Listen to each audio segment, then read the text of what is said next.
하나님께서 우리에게 주시는 말씀은 여호수아서 6장 1절에서 7절까지의 말씀까지만, 원래 6장 전체지만 6장 1절에서 7절까지의 말씀만 우리 함께 교독하도록 하겠습니다. 제가 먼저 읽고 여러분이 한 절 읽으시겠습니다. 여호수아서 6장 1절에서 7절까지 말씀입니다. 이스라엘 자손들로 말미암아 여리고는 굳게 닫혔고 출입하는 자가 없더라. 여호와께서 여호수아에게 이르시되 보라, 내가 여리고와 그 왕과 용사들을 내 손에 넘겨 주었으니 너희 모든 군사는 그 성을 둘러 성 주위를 매일 한 번씩 돌되 엿새 동안을 그리하라. 제사장 일곱 양각 나팔을 잡고 언약궤 앞에서 나아갈 것이요 일곱째 날에는 그 성을 7번 돌며 그 제사장들은 나팔을 불 것이며 제사장들이 양각 나팔을 길게 불어 그 나팔 소리가 너희에게 들릴 때에는 백성은 다 큰 소리로 외쳐 부를 것이라. 그리하면 그 성벽이 무너져 내리리니 백성은 각기 앞으로 올라갈지니라 하시매 눈의 아들 여호수아가 제사장들을 불러 그들에게 이르되 너희는 언약궤를 메고 제사장 7은 양각 나팔 7을 잡고 여호와의 궤 앞에서 나아가라 하고 같이 읽겠습니다. 또 백성에게 이르되 나아가서 그 성을 돌되 무장한 자들이 여호와의 궤 앞에서 나아갈지니라 하니라. 아멘. 지난 시간에 살펴본 것처럼 예수님을 믿고 거듭난 그리스도인이 되었다가 할지라도 하루아침에 온전한 믿음의 사람으로 변화되어지는 것은 아닙니다. 마치 금광석이 용광로 안에서 여러 번 녹아지고 다시 재련되어 마침내 순도 100%의 정금으로, 순금으로 변화되는 것처럼 우리의 믿음도 하나님께서 우리 삶 가운데 허락하시는 여러 가지 시험의 과정, 또 연단의 과정을 통해서 점차 온전한 믿음의 수준으로 변화되어져 가는 것입니다. 여러분, 믿음은 우리 눈에 보이지 않는 것이지만 그 보이지 않는 그 믿음의 실체를 우리에게 보여주는 것이 바로 순종이라고 할 수 있습니다. 다시 말해서 행동하는 믿음, 그렇죠? 행동하는 믿음, faith in action, 이것이 바로 순종이라고 할 수 있는 것이죠. 오늘 본문의 이야기는 우리가 하나님의 말씀에 순종할 때 우리의 삶 속에서 얼마나 큰 하나님의 능력을 우리가 경험할 수 있는지를 생생하게 잘 보여주는 사건입니다. 먼저 본문 1절을 보시면 이스라엘 자손들로 말미암아 여리고는 굳게 닫혔고 출입하는 자가 없었다라고 기록하고 있습니다. 자, 여기에서 여리고 성문이 굳게 닫혔다라고 하는 것은 여리고성 사람들이 모든 성문을 굳게 걸어 잠그고 이제 철통 같은 방어 태세에 들어갔다라고 하는 뜻입니다. 자, 그들은 지금 지키는 입장이잖아요. 성을 지키는 전략이 수성전이죠. 지킬 숫자에다 성, 그래서 성을 지키는 전략, 그래서 수성전을 그들은 택하고 지금 방어 태세를 갖춘 것입니다. 자, 왜냐하면 이 수성전이 지형학적인 측면에서 볼 때 절대적으로 유리한 위치에 있었던 이 여리고성 사람들이 취할 수 있었던 어떤 최선의 선택이었기 때문에 그들은 수성전을 할 수밖에 없었던 것이죠. 자, 성문을 걸어 잠그고 이제 여러분 옛날 사극에 보면 성문을 딱 걸어 잠그고 이제 그 성벽을 막 기어 오르는 적들에게 어떻게 해요? 위에서 활을 쏘거나 또는 어떻게 합니까? 큰 돌을 막 굴려가지고 그들을 떨어뜨리거나 또는 끓는 물을 막 이렇게 부어서 적들의 공격을 저지하는 이런 형태의 그런 전략을 수성전이라고 하는 거죠. 그러한 방어 전략을 수성전, 성을 지키는 전략이다, 이렇게 이야기를 합니다. 그런데 사실 객관적인 전력과 지금 현재의 상황을 놓고 본다면 이스라엘이 어쩌면 상대적으로 불리한 입장에 놓여 있었던 것이 분명합니다. 왜냐하면 여리고성은 굉장히 굳건하게 성벽이 잘 갖추어진 그런 성이었거든요. 그리고 그들은 분명 이스라엘이 그들을 침략해 들어올 것을 예상을 하고 있었어요. 그리고 오랜 기간을 버틸 수 있는 충분한 식량과 무기도 아마 그들은 그 안에 성 안에 비축해 두고 있었을 것입니다. 그리고 지금 주변의 다른 성들의 지원도 사실은 요청할 수 있는 상황이었어요. 반면에 이스라엘은 어떻습니까? 공공의 적이었잖아요.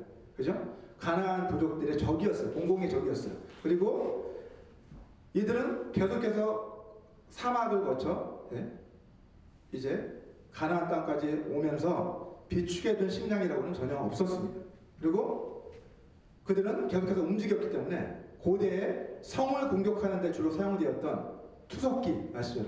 돌을 딱 넣어서 확 이렇게 공격한다거나 아니면 뭐 성문을 부수는 충차, 사극에서 보셨죠? 막 가서 막 성문을 막 두드려서 부숴버리는, 또는 성벽을 막 기어오르는 데 사용되는 사다리나 또는 공성탑, 예전에 로마에서 많이 사용했던 탑같이 나무나 뭐 이런 것들 쌓아서 이렇게 탑같이 만들어서 그 위로 올라가서 그 성 위로 진입하는 이러한 전략을 사용할 수 있는 그런 무기들도 전혀 갖추고 있지 못했습니다.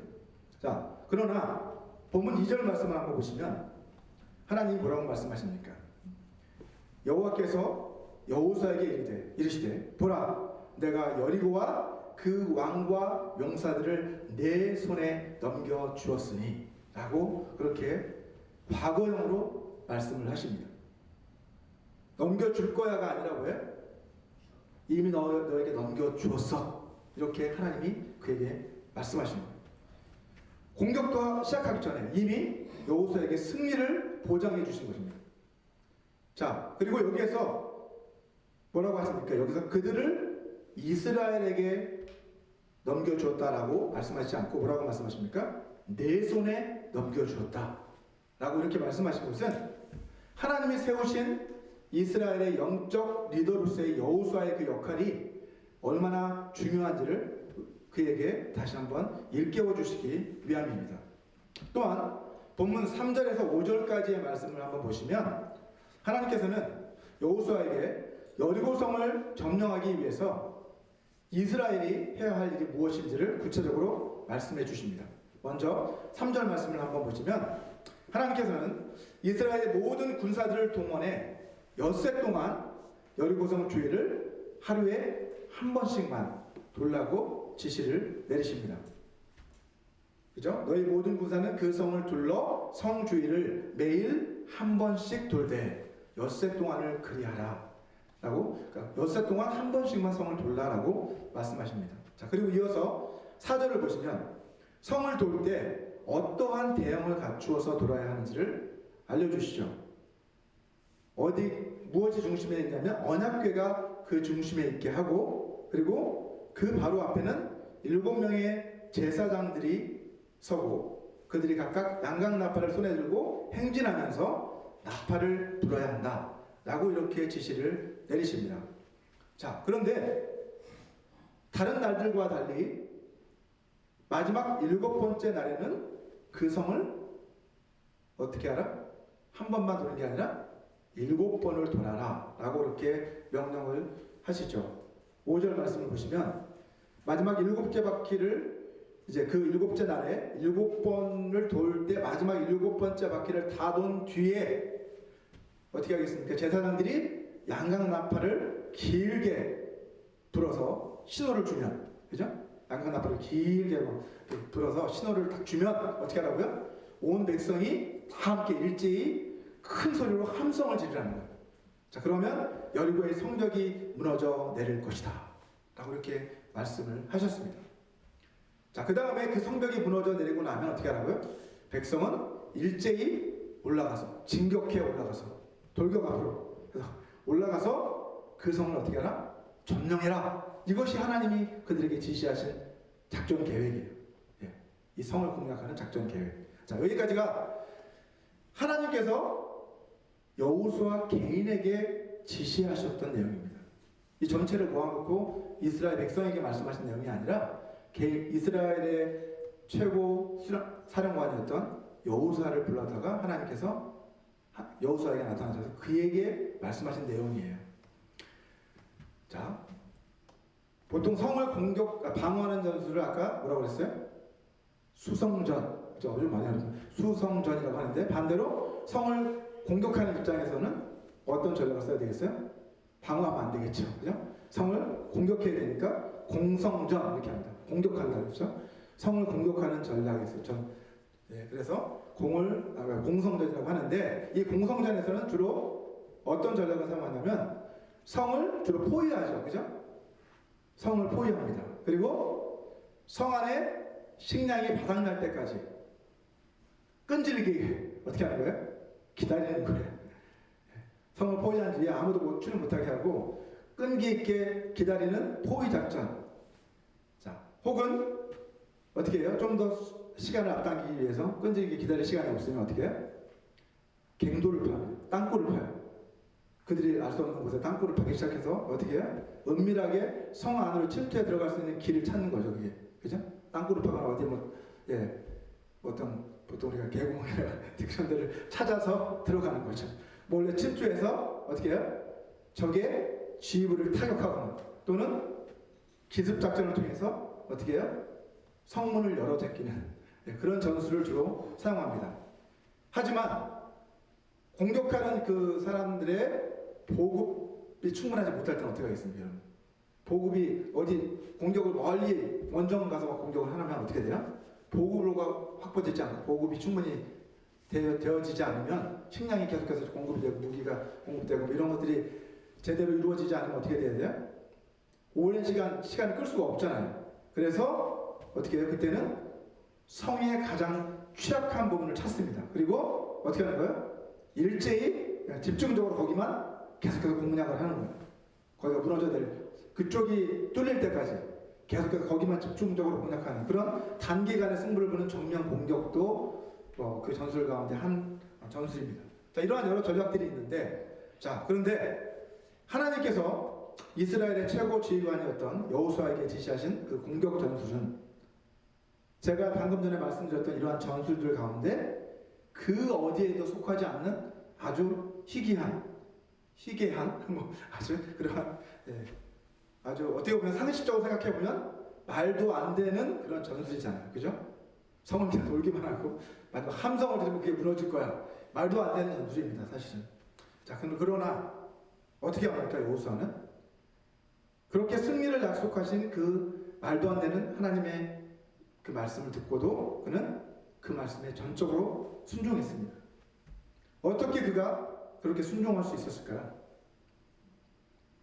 아까 서두에 말씀드렸지만 단 하루아침에 그가 확 돌변해서 이렇게 순종의 사람이 된 것은 결코 아닐 겁니다. 아브라함과 마찬가지로 여호수아도 하나님의 순종 학교에서 계속해서 순종의 훈련을 받아왔기 때문에 그는 그렇게 순종할 수 있었던 것이죠. 모세의 부하였습니다. 여호수아는 모세를 섬기던 모세의 부하였었는데 이 여호수아는 청년 때부터 모세를 섬겼어요. 그 청년 시절부터 오랜 세월 모세의 부하로서 섬기면서 겸손히 순종의 훈련을 받아온 것이죠. 출애굽기 33장 11절 말씀을 같이 한번 읽어볼까요? 같이 한번 읽어보겠습니다. 시작. 사람이 자기의 친구와 이야기한 같이 여호와께서는 모세와 대면하여 말씀하시며 모세는 진으로 돌아오나 눈의 아들 젊은 수종자 여호수아는 회막을 떠나지 아니하니라. 그렇습니다. 젊었을 때부터 청년 때부터 모세가 하나님의 인지 앞으로 나가는 그것들을 보면서 굉장히 아마 감명을 받았을 것 같고요. 도전을 받고 회막을 떠나지 않을 만큼 그는 뭔가 하나님에 대한 열망이 있었던 그런 사람이었습니다. 결국 그는 하나님께서 인정하시는 그 순종의 사람으로 결국 변화되었습니다. 성장했습니다. 그리고 결국 모세의 뒤를 이어서 이스라엘 백성을 약속의 땅 가나안으로 인도하는 새로운 영적 지도자가 될 수 있었습니다. 여러분, 모세와 같이 아주 위대한 이스라엘 백성들이 가장 존경하는 지도자잖아요, 그죠? 모세. 자, 그와 같이 위대한 지도자의 뒤를 이어서 가나안 정복이라고 하는 아주 중차대한 그 임무를 떠맡게 된 여호수아를 한번 생각해 보십시오. 아마 그의 입장에서는 굉장한 부담을 느꼈을 것 같아요. 말로 표현할 수 없는 큰 부담감과 중압감을 그는 느낄 수밖에 없었을 것입니다. 자, 그런 그에게 하나님께서는 그를 세우신 뒤에 뭐라고 말씀하십니까? 여호수아 1장을 보시면 1장 5절과 6절 말씀을 보시면 너는 두려워하지 말고 가고 담대해라 라고 격려를 해주십니다. 5절을 보시면 내 평생에 너를 등이 대적할 자가 없으리니 내가 모세와 함께 있었던 것 같이 너와 함께 있을 것임이니라.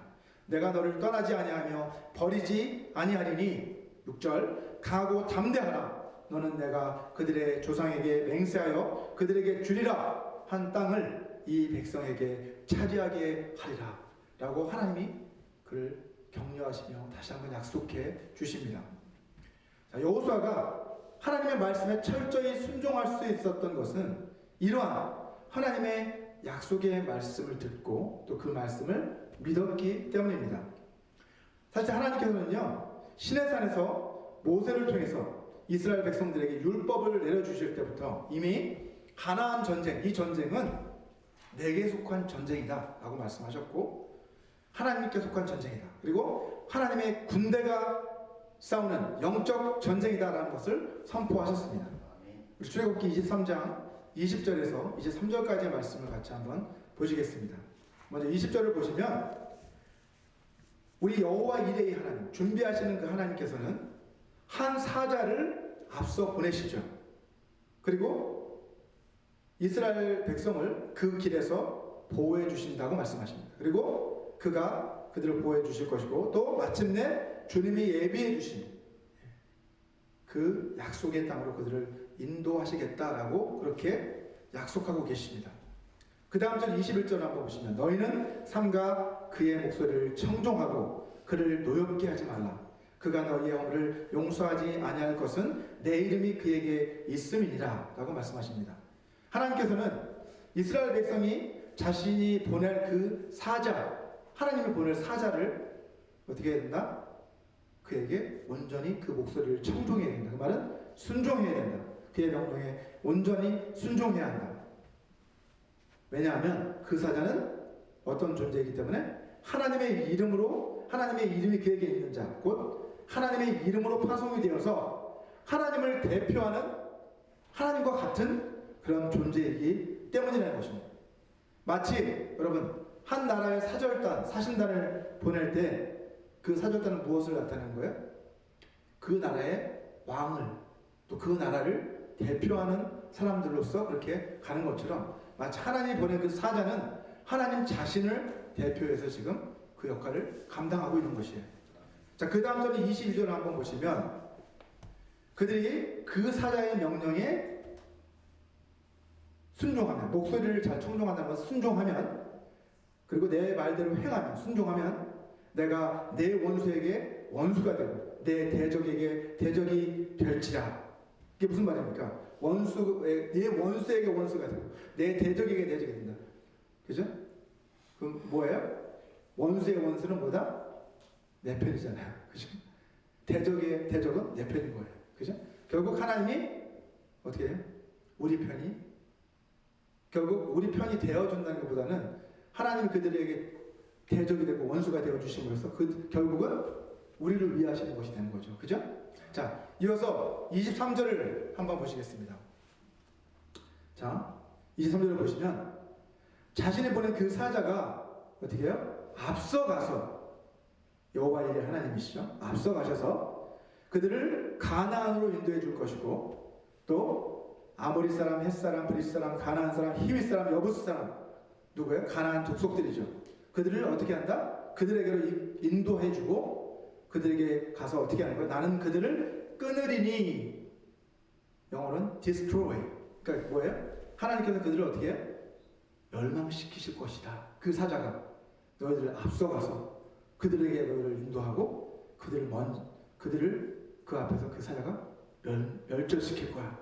이렇게 하나님이 약속을 해주신 거예요. 이미 출애굽을 하면서 이미, 그죠?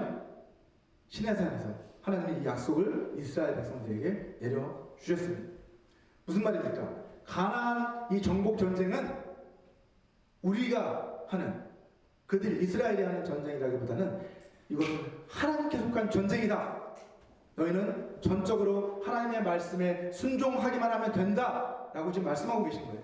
이것이 바로 영적 전쟁에서 승리할 수 있는 가장 강력하고 유일한 전략이라는 것입니다.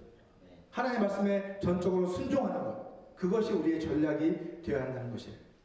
여러분, 하나님께서는 여리고 전투를 목전에 둔 여호수아에게 다시 한번 이 약속, 이 출애굽기 23장에 시내산에서 하셨던 그 약속의 말씀을 다시 한번 상기시켜 주시기 위해서 다시 한번 그에게 나타나신 겁니다.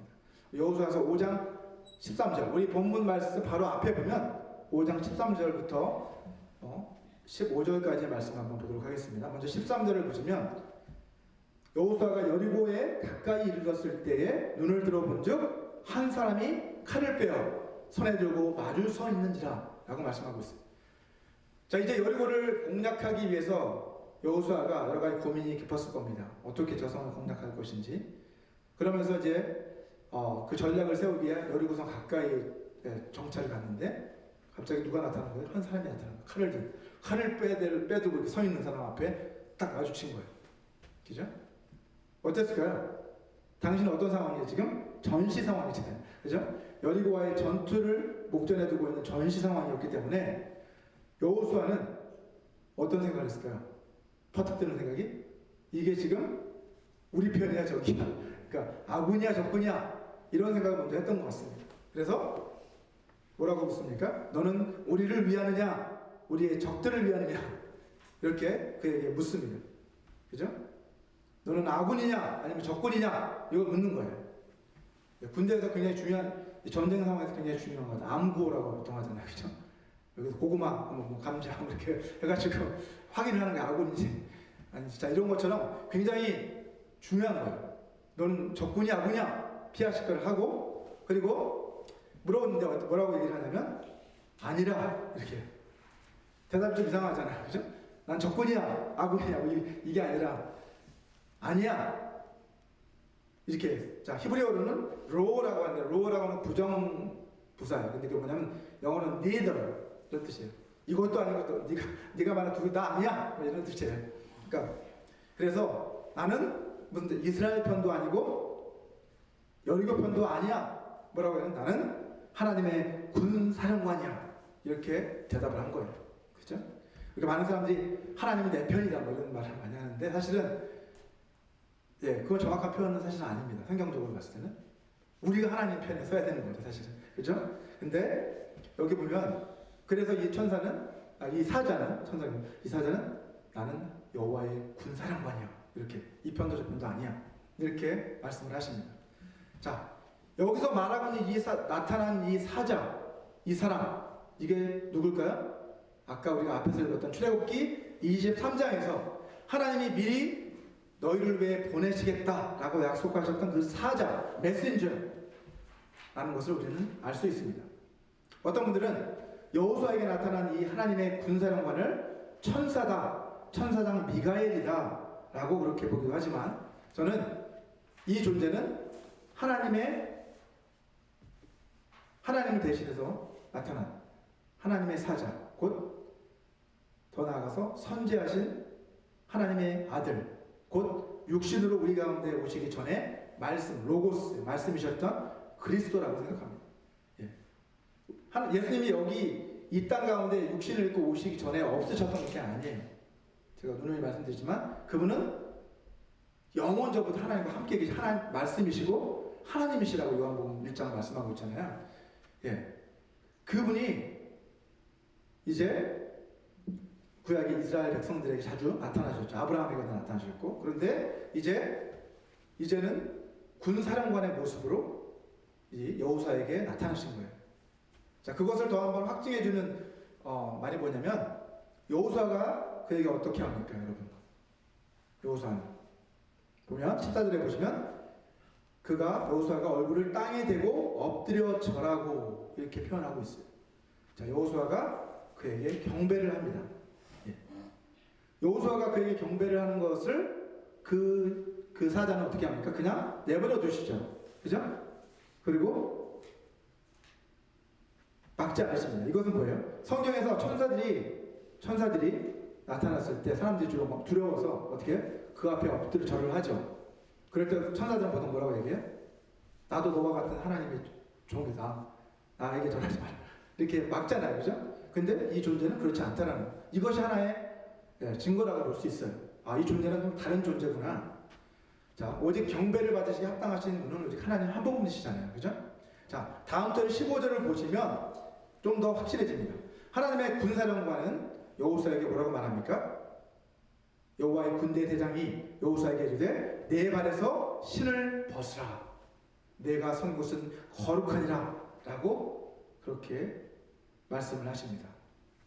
자, 그가 선 곳이 거룩하다. 여리고 성 근처에 갔는데 너가 선 그 땅은 거룩한 땅이야 라고 그렇게 말씀하셨어요. 그 말은 무슨 뜻입니까? 지금 내가 서 있는 이곳은 하나님께 바쳐진 곳이야, 이런 뜻이에요. 거룩하다는 건 뭐라고 했어요? 구별되었다.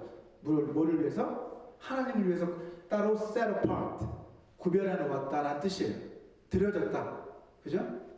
이 땅은, 이 여리고성은 이미 하나님께 드려지기로 결정된 하나님의 것이야 라고 그렇게 지금 이 군대 대장은 선포하고 있는 거예요. 그러니까 너는 신발을 벗어야 된다. 근데 모세도 신발을 벗었잖아요. 떡이나무 속에 나타나신 하나님 앞에서 신발을 벗었는데 지금 여호수아도 신발을 벗습니다. 신발을 벗는다는 건 성경에 어떤 의미냐면 어떤 의미일까요? 완전한 굴복을 의미하는 거예요. 예, 완전한 굴복. 완전히 항복합니다. 그리고 내 권리를 완전히 당신께 드립니다. 이런 뜻이에요. 내 권리를 포기하겠습니다. 이런 뜻입니다. 그러니까 무슨 뜻이에요? 여호수아가 이제 그 하나님의 명령 앞에 완전히 순종해서 이제 하나님의 그 명령에 순종하는 종으로서 이제 하나님의 명령을 받들어야 한다는 말이죠. 자, 그 명령에 순종해서 여호수아는 그대로 순종하는 것이죠. 자, 이러한 영적 체험들을 통해서 여호수아는 어떤 생각을 하게 되었을까요? 아, 이 전쟁은 내가 하는 것이 아니구나. 우리가 하는 것이 아니구나. 이 전쟁은 하나님께 속한 전쟁이구나. 눈에 보이지 않는 하나님의 군대 대장이 나타났잖아요. 그죠? 우리의 대장 되신 예수님이라고 또 찬송도 하잖아요. 그죠? 군대 대장, 하나님의 대장, 천군 천사를 이끄는 대장이신 그리스도, 왕이신 그리스도. 그분이 우리와 함께 싸우시는구나. 하나님의 군대, 마하나임, 그 군대가 지금 이 땅 가운데 와 있구나. 그죠? 그 하나님의 군대가 우리를 위해 싸우겠구나라고 하는 것을 깨닫고 어떻게 되었을까요? 그 마음이 담대한 마음을 갖게 되었을 것입니다.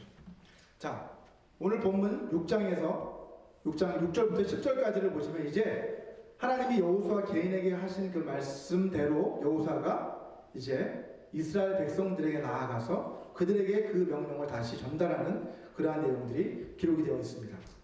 자, 그 내용을 한번 짧게 요약을 해보면 너희가 행진을 하는데 맨 앞에는 누가 서냐면 무장한 선발대가 서야 한다. 그리고 그 뒤에 7명의 제사장들이 서고 그들은 각각 양강나팔을 손에 들어서 7나팔을 가지고 그 뒤를 따르면서 불고 그리고 그 다음에는 언약궤가 뒤따르는 거죠. 중심에 언약궤를 맨 제사장들이 그 뒤에 서고 마지막으로는 또다시 군사들 후발대가 그 언약궤 뒤를 쭉 따르는 거예요.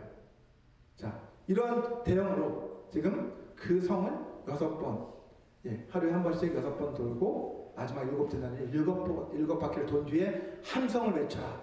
지금 이것이 여호수아가 또 그들에게 전달한 지시 내용인데 이것을 한 번에 전달한 것은 아니에요. 본문을 자세히 읽어보시면 이 모든 계획들을 한 번에 그들에게 다 알려준 것이 아니라 그날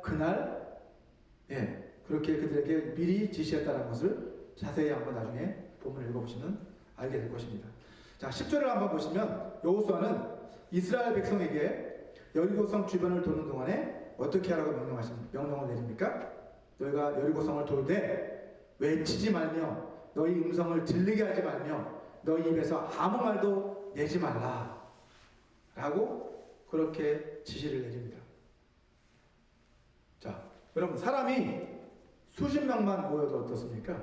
수십 명만 이렇게 모아도 사람들 사이에서 그냥 자연스럽게 웅성웅성 거리는 소리가 나잖아요. 그죠? 근데 수십 명도 아니고 수십만, 그죠? 적어도 수십만이에요. 장정만 70만 명이 나오니까 수십만에서 많기다 보면 어때요? 수백만이 될 수도 있어요. 그렇게 학자들마다 다르지만 수십만에서 수백만 명에 이르는 사람들이 다 모여서 지금 그 광경 보고 또 그렇게 대형을 갖춰서 돌려고 하는 그 상황에서 말 한마디 하지 않은 채 아무 소리도 안 내고 성을 돈다라는 것은 어땠을까요? 놀라운 일이잖아요, 사실. 그죠? 안 그렇습니까? 놀랍지 않습니까? 사실? 예. 자, 여리고성이 함성 소리에 무너져 내렸다 라는 것도 참 놀라운 소식이, 놀라운 그런 기적이에요. 그죠? 하지만 저는 이 많은 사람들이 말 한마디 하지 않고 7일 동안 총 몇 바퀴? 몇 바퀴 들었을까요? 퀴즈. 총 틀렸습니다. 좀 더 생각을 많이 하시죠. 마지막은 없잖아. 그렇죠. 그러니까 13바퀴를 좀 도는 거죠. 그죠? 총 13바퀴를 다 돌고 나서 함성을 그러니까 13바퀴를 도는 동안 단 한마디도 하지 않고, 어때요? 소리도 내지 않고 그렇게 도울 수 있었다. 이것도 참 굉장한 기적이라고 저는 생각합니다. 자, 그렇다면 도대체 왜 하나님께서는 이 여호수아를 통해서 그들에게 침묵해라 라고 그렇게 명령을 내리신 것일까요? 성을 두는 동안 왜 침묵하라고 하셨을까요, 여러분?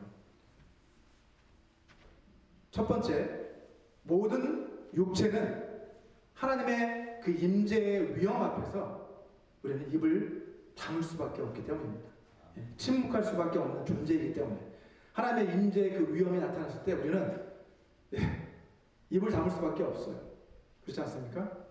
이사야가 그랬고, 많은 선지자들이 아마 하나님의 영광 임재를 체험했을 때 그러한 모습이었을 거예요. 앞으로 고꾸라지고 아무 말도 할 수 없는 그 두려움 가운데 빠질 수밖에 없는 그러한 존재이기 때문에 그렇습니다. 하박국 2장 20절 말씀을 보시면 이렇게 말씀하고 있어요. 오직 여호와는 그 성전에 계시니 온 땅은 그 앞에서 잠잠할지니라. Be silent.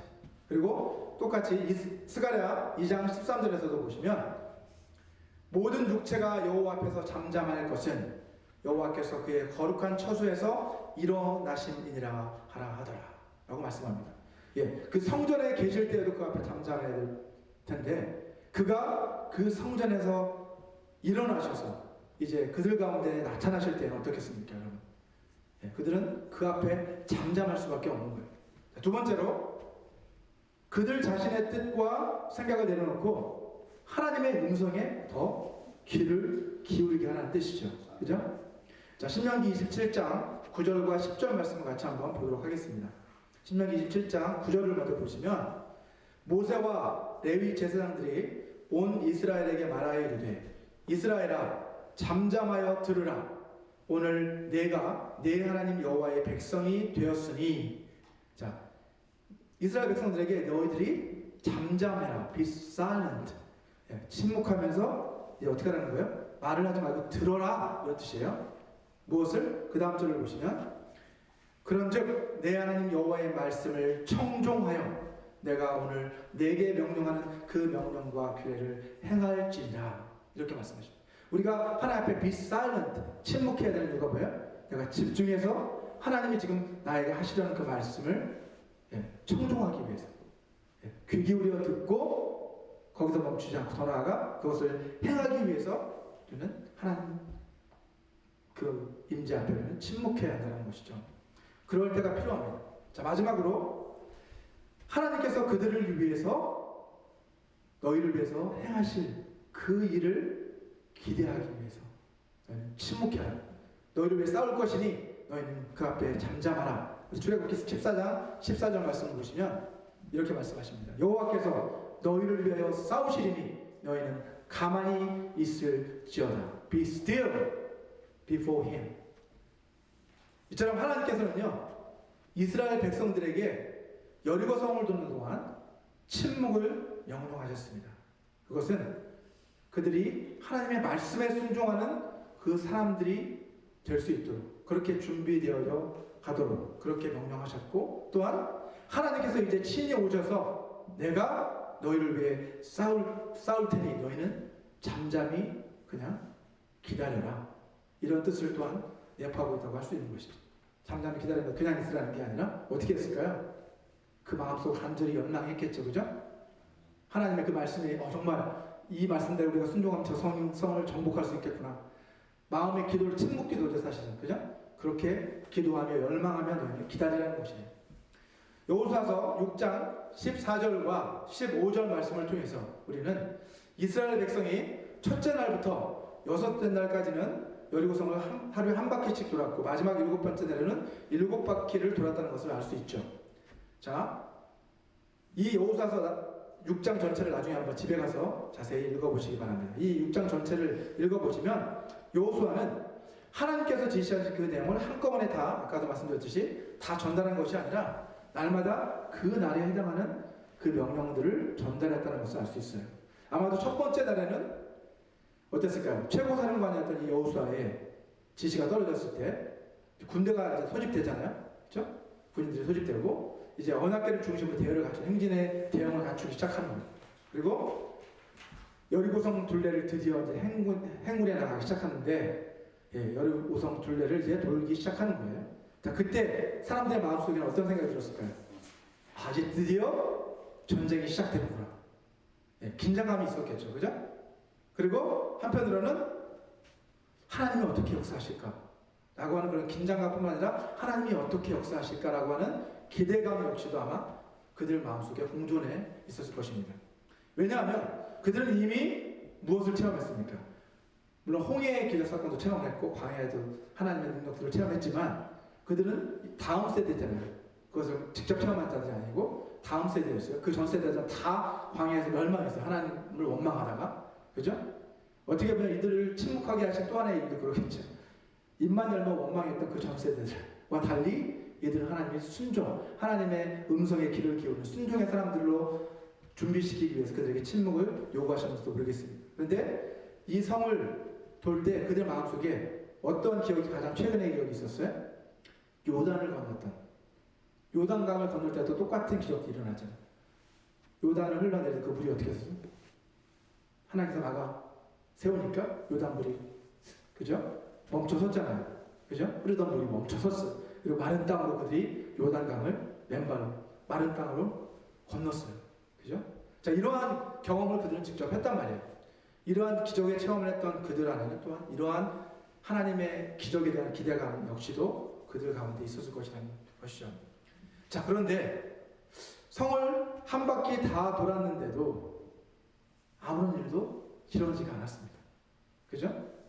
제가 아까 이 가정은 아까 말씀드렸듯이 여호수아가 한 번에 다 너희가 6번 돌고 마지막 7번 돌면 성이 무너질 거야. 이걸 한 번에 다 말하지 않았다는 것을 가정하에 생각해 보면, 그죠? 그랬다면 어땠을까요? 성을 한 바퀴 돌았을 때 아무 일도 일어나지 않았을 때, 뭐 그럴 수 있지. 그렇게 생각할 수 있겠죠, 그죠? 다음 날에 무너지겠지. 근데 두 번째 날에도 세 번째 날에도 그 다음 날에도 계속해서 아무런 일도 일어나지 않습니다. 이거 가정이지만 이로 인해서 이스라엘 백성들 가운데 어쩌면 캠프에 돌아왔을 때, 그죠? 캠프로 다시 한 바퀴 돌고 돌아와서 캠프에서 다시 자고 그 다음 날 또 갔잖아요. 자, 캠프에 돌아왔을 때 어쩌면 아간 같은 사람들, 그죠? 나중에 하나님 것을 도적질 같은 그 아간 같은 사람들은 아마 이때 아간이 여기 있었거든요. 아간도 이 행렬에 있었는데 그러면 그런 사람들은 아마 캠프에 들어가서 불평과 원망을 막 하기 시작했는지도 모르겠어요. 이건 가정이에요. 성경에 나와 있는 건 아닙니다. 자, 그런데 분명한 사실이 있죠. 뭐예요? 여리고성을 돌 때만큼은 어떻게 한 거예요? 모든 이스라엘 백성들이 하나님의 그 명령에 순종해서 아무런 말도 하지 않고 입을 다문 거예요. 하나님의 명령에 전적으로 순종했다는 것이에요. 그래서 히브리서 11장 30절은 이렇게 말씀합니다. 믿음으로 7일 동안 여리고를 도니 성이 무너졌다 라고 그렇게 증언을 하고 있습니다. 예. 그들이 성을 도는 동안은 믿음으로 그 말씀에 순종해서 그렇게 돌았다는 것이에요. 그리고 결국 그 성이 무너져 내렸다. 만약에 그들이 성을 돌 때 한 바퀴에 돌 때마다 성벽에 금이 조금씩 가기 시작했다면 어땠을까요? 하나님 말씀이 정말 무너지랍니다. 이러고 그죠? 신났겠죠, 그죠? 그 두 번째 날에도 좀 더 갈라져 있고 막 이러면 할만하다 막 이런 생각을 했을 텐데 그런 기록은 없습니다. 그죠? 아마 그대로 있었을 것 같아요. 그대로 아무 일도 없어요. 예. 어쩌면 가정이지만 여리고성 사람들 그거 보면서 처음에는 좀 긴장했겠죠, 그죠? 쟤들 뭐 하는 거야? 이제 공격을 하려나? 라고 했는데 가만히 보니까 어때요? 한 바퀴 돌고 그냥 가는 거예요. 그죠? 아무것도 안 하고 가는 거예요. 두 번째 날도 혹시 이번에 공격하려나? 하고 준비 태세를 갖췄는데 또 그냥 가는 거예요. 두 번째 날부터는 아마 어쩌면 어떤 사람들은 막 조롱을 했을지도 모르겠어요. 그죠? 성경에서 조롱을 하고 야유를 하고 이랬을지도 모르겠어요. 자, 이건 물론 가정입니다. 이것은 성경에 나와 있지 않습니다. 어쨌든 하나님의 입장에서 봤을 때도 어떻습니까, 여러분? 하나님은 능력의 하나님이시기 때문에 얼마든지 그 성을 하루아침에 한순간에 무너뜨릴 수 있었어요? 없었어요? 있었죠. 근데 그렇게 하지 않으셨습니다. 그 이유가 뭘까요? 아까도 처음 서두에 말씀드렸던 것처럼 하나님께서는요, 지금 이렇게 하시는 이유는 이스라엘 백성들을 위한 것이에요. 그들을 연단을 통해서 순종의 훈련을 하시는 거죠. 아브라함에게 순종의 훈련을 시키셨던 것처럼 이것은 이스라엘을 위한 일종의 순종의 훈련이었습니다. 여러분, 순종이란 내 뜻과 내 생각을 내려놓고 하나님의 뜻과 하나님의 계획을 받아들이는 것이 순종이에요. 하나님께서는 때때로 우리의 이성과 우리의 상식을 뛰어넘는 그러한 순종을 요구하시기도 합니다. 하나님께서는 이러한 순종의 훈련을 통해서, 이 과정들을 통해서 이스라엘 백성들에게 약속의 땅인 그 가나안을 정복하기 위해서는 너희가 철저하게 하나님의 그 말씀에 순종해야 한다라는 것을 지금 가르쳐주고 계신 거예요. 특히 오늘 본문에는요, 7이라고 하는 숫자가 계속해서 반복이 되고 있죠. 7. 우리는 행운의 숫자라고 하지만 성경에서는 7은 무슨 숫자예요? 행운의 숫자라기보다는 7은 완전수다. 완전함을 뜻하는 숫자예요. 자, 하나님의 언약궤 앞에 선 제사장들의 숫자는 7이었고 그들이 든 양각 나팔의 총 개수도 7이었고 그들이 여리고성을 돈 날수도 전체 날수도 7이었고 마지막 7번째 날에 성을 돌았던 횟수도 7이었습니다. 계속해서 7이 반복되고 있는 것은 뭐예요? 강조하는 것이죠. 완전함을 상징하는 이 7이라는 숫자가 강조되는 이유는 너희가 순종하되 어떻게 하라는 거예요? 너희가 순종하되 온전한 순종을 해야 한다라는 것을 지금 말씀하고 계신 거예요. 여러분, 영적인 눈으로 봤을 때 여리고성은요, 영적인 눈으로 봤을 때 온갖 우상과 죄악으로 가득한 그런 도시였습니다. 그곳은 악한 영들이 장악하고 있는 견고한 진이었습니다. 7일 동안 이스라엘 군대가 하나님의 말씀에 순종해서 침묵하면서 여리고 성을 도는 동안 굉장히 고요했겠죠, 그죠? 침묵했으니까 전쟁이 폭풍전야같이 굉장히 고요했을 거예요. 자, 그러나 그동안 우리 눈에 보이는 세계가 아닌 눈에 보이지 않는 그 영적인 세계에서 어떤 일이 벌어지고 있었을까요? 하나님의 군대, 마하나임이 사탄의 군대, 여리고성을 장악하고 있는 그 어둠의 군대와 하나님의 군대가 치열한 영적 전투를 벌이고 있는 상황이었던 거예요. 눈에는 안 보여. 얘들은 그냥 우리가 침묵하면 돌고 있는가 보다 이렇게 생각할 수 있지만 그 배후에는, 영적인 그 배후에는 뭐가? 영적 전쟁이 치열하게 일어나고 있었던 것이죠. 이처럼 우리 그리스도인들의 삶이 그렇다는 것을 지금 이 사건을 우리에게 보여주고 있어요. 우리의 일상은 어떻습니까? 반복해서 똑같은 삶을 지금 살아가는 것 같잖아요. 그죠? 매일매일 똑같은 삶이 반복되는 일상을 살아가고 있는 것 같지만 영적인 눈으로 우리의 일상을 바라보게 되면 우리는 날마다 지금 치열한 영적 전투 가운데 살아가고 있다는 것을 깨닫고 우리는 영적으로 깨어 있어야 한다라는 것을 오늘 본문을 통해서 알게 됩니다. 여러분, 바울은 고린도후서 10장 3절에서 우리가 싸우는 이 싸움, 이 영적 싸움은 이 싸움은 세상에 속한 싸움이 아니고 영적인 싸움이라는 것을 분명하게 말씀하고 있습니다. 우리 세번역 성경으로 우리 같이 한번 읽어보도록 하겠습니다. 같이 한번 3절 먼저 읽어볼까요? 시작. 우리가 육신을 입고 살고 있습니다마는 육정을 따라서 싸우는 것은 아닙니다. 예, 우리 육신 가운데 우리 다 그리스도인들도 여전히 육신을 입고 살아가고 있지만 이 육신에 속한 것들로 지금 살아가고 그런 싸움을 싸우는 것은 아니라는 거예요. 자, 이어서 우리 4절부터 6절까지 말씀도 같이 한번 읽어보겠습니다. 시작. 싸움에 쓰는 우리의 무기는 육체의 무기가 아니라 하나님 앞에서 견고한 요새라도 무너뜨리는 강력한 무기입니다. 우리는 궤변을 무찌르고 하나님을 아는 지식을 가로막는 모든 교만을 쳐부수고 모든 생각을 사로잡아서 그리스도께 복종시킵니다. 6절. 그리고 여러분이 온전히 순종하게 될 때에는 우리는 모든 복종하지 않는 자를 처벌할 준비가 되어 있을 것입니다. 굉장히 중요한 말씀을 지금 하고 있습니다. 이 영적 싸움에 승리하기 위해서 우리가 갖춰야 할 영적 무기가 무엇인지를 분명하게 우리에게 말씀해 주고 있는 거예요. 여러분, 영적 싸움을 승리하기 위해서 우리가 가져야 될 무기를 뭐라고 말씀했습니까? 그리스도께 복종하는 것.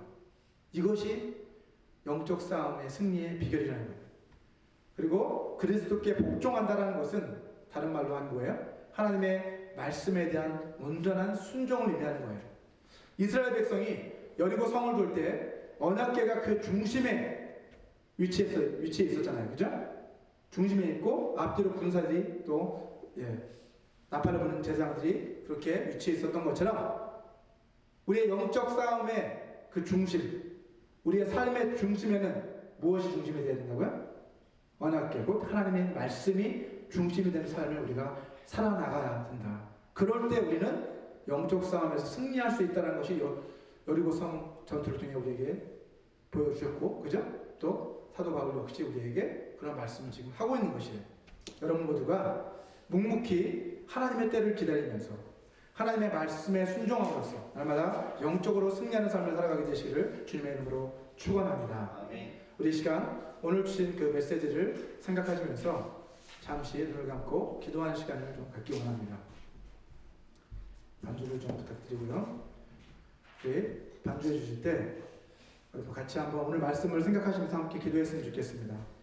오늘 하나님께서 우리에게 주신 것처럼 우리도 하나님 그 말씀에 순종하는 삶을 살아갈 수 있도록 도와달라고, 또 그래서 그 순종의 삶을 통해서 하나님의 능력을 체험할 수 있는 그러한 사람들이 되게 해달라고 우리 같이 기도했으면 좋겠습니다. 그리고 이스라엘 백성들처럼 잠잠히 하나님의 그 임재를 갈망하면서 침묵하며 하나님께 기도하며 하나님 말씀에 또 온전히 순종하며 날마다 영적으로 승리하는 삶을 살아가게 도와달라고 우리 다 같이 기도하겠습니다.